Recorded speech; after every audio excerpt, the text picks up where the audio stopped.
புரியுது சார். இதை தாண்டி இவங்க அரசியல் இந்த விமர்சனங்கள் வரட்டும். இன்னொரு பக்கம் திரு விஜய் குறித்தும் இப்போ தேசிய ஜனநாயக கூட்டணி வலுவாக இருக்குது, பலமாக இருக்கிறோம், ஆட்சி மாற்றத்துக்கான ஒரு அலை இருக்குது அப்படின்னு சொன்னால் திரு விஜயும் தேவைப்படுகிறாரா? அதை எப்படி பார்க்க வேண்டியிருக்கு? இன்னொரு பக்கம் 21 பேர் கூட்டணி, இந்த பக்கமும் திமுக கூட்டணி வைக்குது. அப்போ வலுவாக இருக்கிறன்னு சொல்லக்கூடியவங்க இத்தனை பேரை கூட சேர்த்துக்க வேண்டிய தேவையில் தான் இருக்கா? இதை எப்படி பார்க்க வேண்டியிருக்கு களத்தை? இல்லை, அதாவது நீங்கள் ஒரு தேர்தல் நோக்கி போகும்போது ஒரு கட்சி வெற்றி பெறுவதற்கான எல்லா விஷயங்களையும் பண்ணுவாங்க. சரி, அதனால் முதல்ல தாங்கள் பலமாக இருப்பது ஒரு பக்கம் இருக்க, எதிராளியை பலவீனப்படுத்துறது இன்னொரு ஸ்ட்ராட்டஜியாக பண்ணுறாங்க. தேமுதிக அதிமுக கூட்டணியிலே இருந்தால் அது மேலும் ஒரு பலமாக தான் அங்கே இருக்கும். இப்போ தேமுதிக இங்கே திமுகவுக்கு வந்த பிறகு தான் தேமுதிக பற்றி விமர்சனங்கள் அதிகமாக வருது. தேமுதிக அதிமுகவில் இருந்தால் அதை பற்றி விமர்சனம் எதுவும் வந்திருக்காது. அங்கேயே இருந்தால் அது நல்ல கட்சி, அது இருந்தால் செல்வாக்கான கட்சின்னு அப்படி பேசுவாங்க. இன்றைக்கி அது அங்கேருந்து வந்துருச்சு. ஸோ கமலஹாசன் இங்கே வந்திருக்கார். ஸோ இருக்கிற கூட்டணியை பலப்படுத்துறது மட்டும் இல்லாமல் இருக்கிற கூட்டணியை பலவீனப்படுத்துகிற ஒரு விஷயமும் திமுக பண்ணுறதை பார்க்குறோம். அங்கே ஓபிஎஸ் பிரிஞ்சு திமுகவில் போய் சேர்றாரு, சசிகலா தனி கட்சி ஆரம்பிக்கிறாங்க. கூடுதலாக என்ன சொல்கிறாங்கன்னா, கூடவே பயணிக்கக்கூடியவர்களுடைய எண்ணிக்கையை குறைத்து அவங்க இன்னும் பலவீனமாக்குறாங்க அப்படிங்கிற ஒரு விமர்சனத்தையும் 2 பேர் வைக்கிறாங்க. அந்த எண்ணிக்கையை ஏற்றுக்கிறவங்க மகிழ்ச்சியாக இருக்கும்போது நம்ம ஏன் சார் கொஸ்டின் பண்ண முடியும்? அது விமர்சனம் பண்ணுறவங்க பண்ண தான் செய்வாங்க. ஏற்றுக்கிறாங்கல்ல, ஏற்றுக்கிறவங்க ஏற்றுட்டு போகிறாங்க, அது அவங்களுடைய இஷ்டம். அது அவங்க பலவீனம் மாறாங்களா பலமாறாங்களான்னு பொறுத்து பார்க்கணும். அப்புறம் நான் ஒரிசாலேருந்து எல்லா கணக்கையும் எடுப்பேன். ஒரிசா, காஷ்மீர், மகாராஷ்டிரா, அங்கெல்லாம் யார் பலவீனமானாங்க, யார் பலவீனம் ஆக்கினவங்க யார், இந்த கணக்கெல்லாம் நம்ம பார்த்துட்டு தான் இருக்கோம். நம்ம விஜய் விவகாரத்தில் என்ன நடக்குதுன்னு பார்க்குறீங்க? ஏன்னா இதில் கொஞ்சம் மாற்றம் தெரியுதா அணுகுமுறையில்? அப்படியெல்லாம் எதுவும் நடக்கலைன்னு சொன்னவங்க இன்னைக்கு அப்படி மறுக்கலை, எது வேணாலும் நடக்கலாம், யார் வந்தாலும் வரவேற்போம் அப்படின்னு தேசிய ஜனநாயக கூட்டணி அதோடு இணைவதற்கு டெம்ப்ளேட், பிரைம் மினிஸ்டரோட டெம்ப்ளேட் ஒரே மாதிரி டெம்ப்ளேட் தான் சார். குடும்ப அரசியல், ஊழல், இந்த மாதிரி விஷயங்கள் தான் அது இருக்கு சார். அதுதான் டெம்ப்ளேட். ரைட். இல்ல அந்த டெம்ப்ளேட்ல பேசுற பத்திரிகையாளர் சந்திப்புகள்ல இது எல்லாமே பியூஷ் கோயல் வரைக்கும் முன்வைக்கப்பட்டுச்சு. பியூஷ் கோயல் யாரு? பியூஷ் கோயல் யாரு? அவர்தான் ஒருங்கிணைப்பாளருங்க. அவங்க அப்பா யாரு? மேடம் உட்காந்துருக்காரு. அவங்க அப்பா யார்? வேத் பிரகாஷ் கோயல். வாஜ்பாய் கவர்மெண்ட்ல மந்திரியா இருந்தவர்.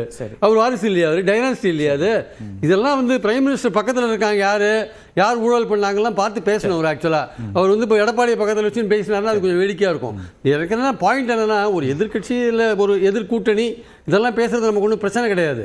ஆனால் அவர்கள் பலமாக இருக்கிறார்களான்ற ஒரு விஷயம் இருக்குல்ல, நம்ம ஒரு அப்ஜெக்டிவாக அதை பார்த்தோம்னா அவங்க பலமாக இருக்காங்களன்னா அதிமுக தன்னை தாங்களே பலப்படுத்தி கொள்ளவில்லைன்ற ஒரு விஷயம் இருக்குது. அங்கேருந்து ஓபிஎஸ் போயிட்டாரு, சசிகலா தனி கட்சி ஆரம்பிச்சிருக்காங்க, இந்த மாதிரி பல விஷயங்கள் இருக்குது. தினகரனோட ஓட் பேங்க் அவர் பின்னாடி போகுமா தெரியாது. இந்த மாதிரி இருக்கும்போது சார் சொன்ன மாதிரி பாமகலேயே கொஞ்சம் பிரச்சனைகள் இருக்குது. ஸோ அதோட ஃபுல் ஓட் பேங்க் எப்படி போகும்னு தெரியாது நமக்கு.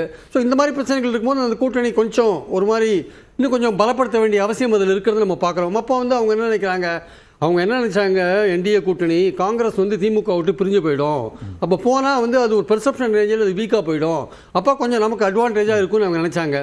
பட் அவங்க நினச்சதுக்கு மாறாக காங்கிரஸ் கூட்டணி அங்கே திமுகவோட ஜெல்லாகிடுது. ஜெல்லாகிடுறதுல போய் கூட்டணி சேர்ந்துட்டாங்க, 3 இடங்கள் அதிகமாக வாங்கியிருக்காங்க.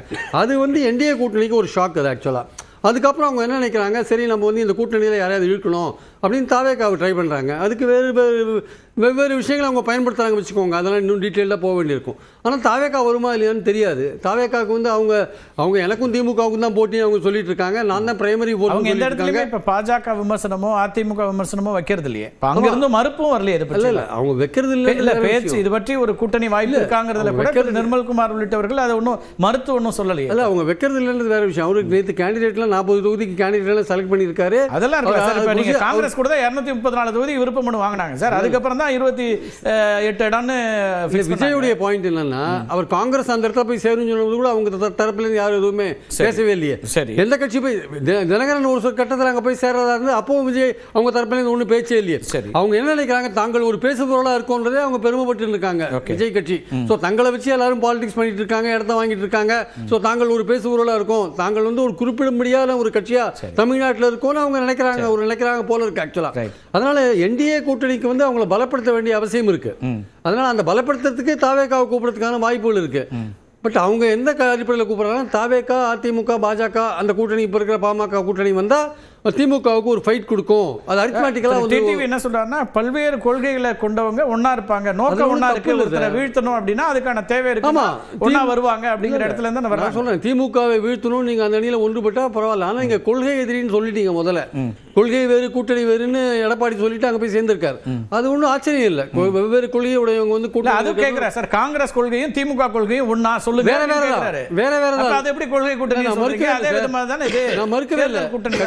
கட்சி ஆரம்பிச்சோம்னா நீங்க எங்களுக்கு திமுக வீழ்த்துறதான் கொள்கை அப்படின்னு சொல்லிட்டு நீங்க வந்திருந்தீங்கன்னா இப்ப நீங்க பாஜக அதிமுக கூட்டணிக்கு போறதா எந்த பிரச்சனை இல்லை. சட்டமன்ற தேர்தல் நீங்க இருக்கக்கூடிய ஆட்சியை வீழ்த்துறதான் பிரதானம் அப்படிங்கறத அவரு டிக்ளேர் பண்ணிட்டு வரீங்க சார். கொள்கை எதிரின்னு டிக்ளேர் பண்ணிட்டு வரீங்க. ஆமா சார், அது நீங்க பண்ண வேண்டிய அவசியமே இல்லையே. திமுக வீட்டுக்கு அனுப்பணும் தான் நான் கட்சியை ஆரம்பிக்கிறேன்னு சொல்லிட்டு வந்தா நீங்க அதிமுக சேர்றதை பத்தி ஒன்றும் பிரச்சனை இல்லையே.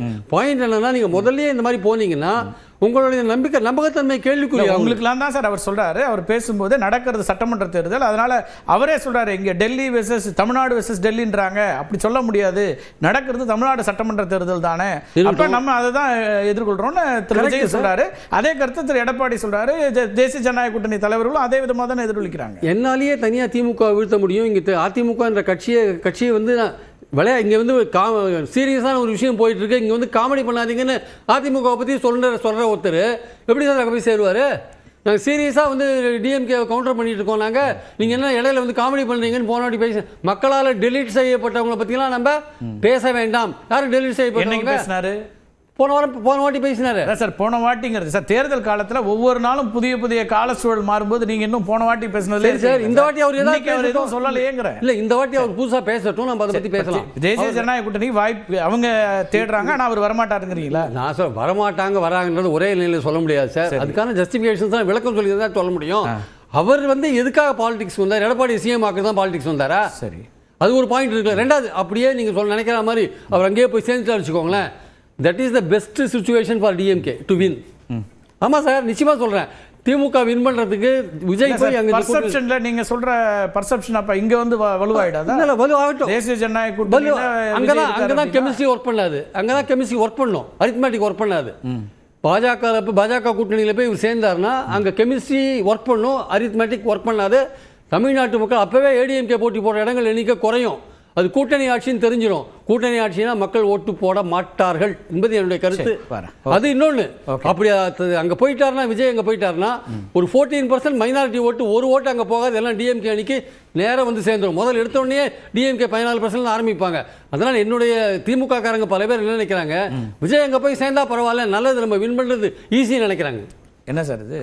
இல்லைங்க, இல்லை, ரெண்டு அம்சம் இருக்குது சார். தேசிய ஜனநாயக கூட்டணி வலுவாக இருக்குது, ஆட்சி மாற்றத்துக்கான அலை வீசுது அப்படின்னா விஜய் பற்றி நீங்கள் கவலைப்படவே வேண்டியதில்லை. ஆனால் கவலைப்படுற மாதிரி இருக்குது, அவரும் வந்தால் நல்லது அப்படிங்கிற ஒரு பார்வை இருக்குது.